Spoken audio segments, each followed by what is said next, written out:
ओडिया झील हेले देशर प्रथम एडीसी गतकाली निज पदवी जोग देइछंती मनीषा पाढ़ी।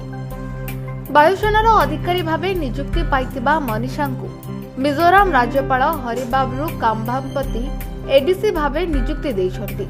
स्क्वाड्रन लीडर मनीषा हेउछंती 2015 बैचर वायुसेना अधिकारी। से एही पदवी रे नियुक्ति होइतिबा देशर प्रथम महिला।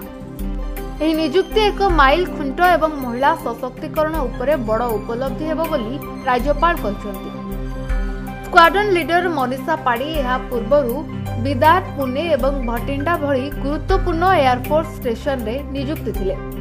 गतकाली मनीषा निज पदवी रे जोग देइछंती। कार्य रे जोग देबा परे मिजोराम राजभवन रे समस्त अधिकारी एवं कर्मचारी सह परिचय करा जायतिला। मनीषा एडीसी भावे जोग देबा परे तांको परिवार सह समग्र ब्रह्मपुर रे खुशीर लहरी खेली जाइछि। ब्यूरो रिपोर्ट, दिनांक टीवी।